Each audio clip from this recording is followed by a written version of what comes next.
Bismillahirrahmanirrahim. Assalamualaikum warahmatullahi wabarakatuh. Perkenalkan, kami dari kelompok 4 metodologi penelitian akan membahas tentang penelitian kuantitatif 4. Sebelumnya izinkan saya memperkenalkan teman-teman saya. Yang pertama, Elsa Gusnawita dengan NIM 1916010003. Yang kedua, Dewi Okrama Fitri dengan NIM 1916010007. Yang ketiga, saya sendiri Rahmatun Nisa dengan NIM 1916010018. Yang keempat, Ronald Alang Pujakusuma dengan NIM 1916010044. Dan yang kelima, Julia Ritonga dengan NIM 1916010142. Baiklah, poin-poin yang akan kita bahas di sini, yang pertama yaitu macam-macam skala pengukuran, yang kedua instrumen penelitian, yang ketiga cara penyusunan instrumen, dan yang keempat validitas dan reliabilitas instrumen. Yang pertama yang akan kita bahas yaitu skala pengukuran. Skala pengukuran adalah sebuah kesepakatan yang digunakan sebagai acuan untuk menentukan panjang pendeknya interval yang ada. Dengan menggunakan alat ukur tersebut dalam pengukuran dan menghasilkan data kuantitatif. Dalam penelitian ini digunakan skala Likert atau juga skala nominal. Skala Likert atau pemberian bobot skor yaitu diukur dengan rentang 1-5. Sedangkan skala nominal yaitu skala yang membedakan kategori berdasarkan jenis atau macamnya. Skala ini tidak membedakan kategori berdasarkan tingkatannya. Macam-macam skala pengukuran. Macam-macam skala pengukuran, yang pertama yaitu skala nominal, yang kedua skala ordinal, yang ketiga skala interval, dan yang keempat skala rasio. Skala nominal. Skala nominal adalah suatu skala yang diberikan pada suatu objek atau kategori yang tidak menggambarkan kedudukan objek atau kategori tersebut terhadap objek atau kategori lainnya, tetapi hanya sekedar label atau kode saja. Skala ini hanya mengelompokkan objek atau kategori ke dalam kelompok tertentu. Skala nominal mempunyai ciri. Yang pertama, kategori data bersifat saling lepas. Yang kedua, kategori data tidak disusun secara logis. Dan yang ketiga, tidak dijumlah bilangan pecahan. Skala ordinal. Skala ordinal adalah data yang berasal dari kategori yang disusun secara berjenjang, mulai dari tingkat terendah sampai ke tingkat tertinggi atau sebaliknya, dengan jarak atau rentang yang tidak harus sama.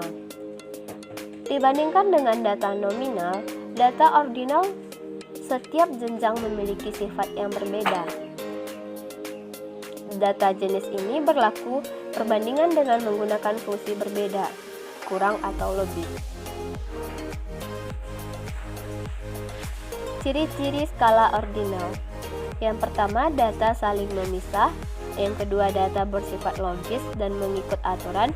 Dan yang ketiga, kategori data ditentukan oleh skala yang didasarkan pada jumlah karakteristik. Skala interval. Skala interval adalah suatu skala di mana objek atau kategori dapat diurutkan berdasarkan suatu atribut tertentu, di mana jarak atau interval antara tiap objek atau kategori sama. Besarnya interval dapat ditambah atau dikurangi. Ciri skala interval yang pertama yaitu data bersifat saling memisah, yang kedua data bersifat logis, dan yang ketiga data ditentukan skala berdasarkan jumlah karakteristik khusus yang dimiliki. Yang selanjutnya yaitu skala rasio. Skala rasio adalah suatu skala yang memiliki sifat-sifat skala nominal serta ordinal, dan skala interval dilengkapi dengan titik nol absolut dengan makna empiris. Karena terdapat angka nol, maka pada skala ini dapat dibuat perkalian atau pembagian Angka pada skala menunjukkan ukuran yang sebenarnya dari objek atau kategori yang diukur.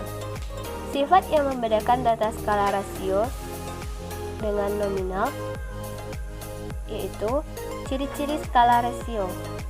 Yang pertama, data bersifat saling memisah. Yang kedua, data bersifat logis dan mengikut aturan. Yang ketiga, kategori data ditentukan skala berdasarkan karakteristik khusus. Baiklah, sekian penjelasan dari saya. Selanjutnya akan dilanjutkan oleh rekan saya. Baik, saya akan melanjutkan membacakan pembahasan dari Rahmatunisa, yang mana pembahasan yang akan saya sampaikan di sini yaitu tentang instrumen penelitian. Pada pembahasan instrumen penelitian, ada beberapa poin pokok yang perlu kita perhatikan atau yang akan saya jelaskan. Yang pertama yaitu pengertian instrumen penelitian, yang kedua bentuk-bentuk instrumen penelitian, yang ketiga yaitu kriteria instrumen penelitian yang baik. Baik, langsung saja masuk pada pembahasan pokok pertama, yaitu tentang pengertian dari instrumen penelitian itu sendiri. Instrumen penelitian merupakan alat ukur seperti tes, kuesioner, pedoman wawancara, dan pedoman observasi yang digunakan peneliti untuk mengumpulkan data dalam suatu penelitian. Instrumen penelitian digunakan sebagai alat pengumpulan data, dan instrumen yang lazim digunakan dalam penelitian adalah beberapa daftar pertanyaan serta kuesioner yang disampaikan dan diberikan kepada masing-masing responden yang menjadi sampel dalam penelitian pada saat observasi dan wawancara. Langsung masuk pada pembahasan pokok yang kedua, yaitu tentang bentuk-bentuk instrumen penelitian. Ada 6 bentuk dari instrumen penelitian. Yang pertama, instrumen tes. Yang kedua, instrumen angket atau kuesioner. Yang ketiga, instrumen interview. Yang keempat, instrumen observasi. Yang kelima, instrumen skala bertingkat. Dan yang keenam yaitu instrumen dokumentasi. Untuk lebih pahamnya, maka saya akan menjelaskan satu persatu dari bentuk instrumen itu sendiri. Yang pertama yaitu tentang instrumen tes. Tes dapat berupa serentetan pertanyaan lembar kerja atau sejenis yang dapat digunakan untuk mengukur pengetahuan, keterampilan, bakat, dan kemampuan diri subjek penelitian. Lembar instrumen berupa tes ini berisi soal-soal tes yang berisi atas butir-butir soal. Setiap butir soal mewakili satu jenis variabel yang diukur. Yang kedua yaitu bentuk instrumen angket atau kuesioner. Angket atau kuesioner adalah metode pengumpulan data. Instrumen disebut sesuai dengan nama metodenya. Bentuk lembaran angket dapat berupa sejumlah pertanyaan yang tertulis. Yang ketiga yaitu bentuk instrumen interview. Interview adalah suatu bentuk dialog yang dilakukan oleh peneliti untuk memperoleh informasi dari responden. Instrumennya dinamakan pedoman wawancara atau interview guide. Dalam pelaksanaannya, interview dapat dilakukan secara bebas. Artinya, pewawancara bebas menanyakan apa kepada terwawancara tanpa harus membawa lembar pedomannya. Yang keempat yaitu bentuk instrumen observasi. Observasi merupakan pengamatan langsung dengan menggunakan penglihatan, penciuman, pendengaran, peradaban, atau kalau perlu dengan pengecapan. Instrumen yang digunakan dalam observasi dapat berupa pedoman pengamatan dan tes. Yang kelima yaitu bentuk instrumen skala bertingkat. Bentuk skala ini lebih memudahkan penelitian untuk mengetahui pendapat responden lebih mendalam tentang variabel yang diteliti. Rating atau skala bertingkat adalah suatu ukuran subjektif yang dibuat berskala. Yang harus diperhatikan dalam pembuatan rating skala ini adalah kehati-hatian dalam membuat skala, agar pernyataan yang diskalakan mudah diinterpretasikan dan responden dapat memberikan jawaban secara jujur. Dan yang keenam yaitu bentuk instrumen dokumentasi. Terdiri atas dua macam, yaitu pedoman dokumentasi yang membuat garis-garis besar atau kategori yang akan dicari datanya, dan checklist yang membuat daftar variabel yang akan dikumpulkan datanya. Dan untuk pokok pembahasan yang terakhir, yaitu kriteria instrumen penelitian yang baik. Kriteria pokok yang harus dipenuhi oleh suatu instrumen penelitian agar dapat dinyatakan memiliki kualitas yang baik, yaitu validitas, reliabilitas, dan praktikabilitas. Yang A yaitu tentang pengujian validitas instrumen. Ada 3 jenis pengujian validitas instrumen.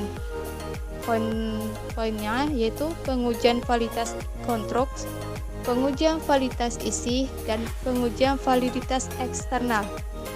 Yang B, pengujian reliabilitas instrumen. Yang C, praktikabilitas.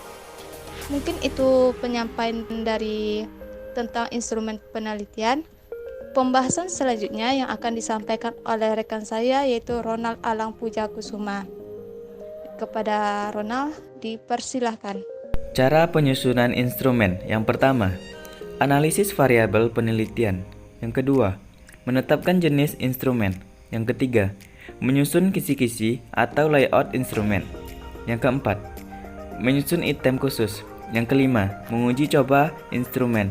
Dan yang keenam, petunjuk pengisian instrumen. Assalamualaikum warahmatullahi wabarakatuh. Baiklah, saya akan melanjutkan materi dari rekan kelompok saya. Perkenalkan, saya Elsa Gusnawita dengan NIM 1916010003. Baiklah, saya akan membacakan materi tentang validitas dan reliabilitas instrumen. Yang pertama, validitas instrumen. A. Validitas konten. Validitas konten atau validitas isi fokus memberikan bukti pada elemen-elemen yang ada pada alat ukur dan diproses dengan analisis rasional. B. Validitas konstruk. Validitas konstruk fokus pada sejauh mana alat ukur menunjukkan hasil pengukuran yang sesuai dengan definisinya. C. Validitas kriteria. Validitas kriteria fokus pada membandingkan instrumen yang telah dikembangkan dengan instrumen lain yang dianggap sebanding dengan apa yang akan dinilai oleh instrumen yang telah dikembangkan. Sekian materi dari saya. Assalamualaikum warahmatullahi wabarakatuh. Assalamualaikum warahmatullahi wabarakatuh. Baiklah, saya Yulia Ritonga, NIM 1916010142 akan lanjut menjelaskan penjelasan materi dari kelompok kami. 2. Reliabilitas instrumen. A. Tes Retes. Pengujian reliabilitas dengan tes Retes dilakukan dengan cara mencobakan satu jenis instrumen beberapa kali pada subjek atau responden yang sama. Reliabilitas instrumen diukur dari koefisien korelasi antara percobaan pertama dengan percobaan selanjutnya. B. Equivalen. Pengujian reliabilitas dengan uji ekuivalen dilakukan dengan cara mencobakan instrumen yang berbeda tetapi ekuivalen, sebanding atau sepadan. Percobaan dilakukan satu kali saja pada responden yang sama.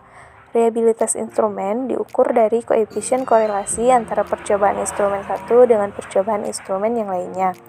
C. Internal konsistensi. Pengujian reliabilitas dengan uji internal konsistensi dilakukan dengan cara mencobakan instrumen sekali saja pada subjek penelitian. Pengujian ini dapat dilakukan dengan teknik belah dua atau split half dari Spearman-Brown, KR20, KR21 atau dengan teknik Alpha-Kronbach. Sekian penjelasan dari saya akhiri dengan salam. Assalamualaikum warahmatullahi wabarakatuh.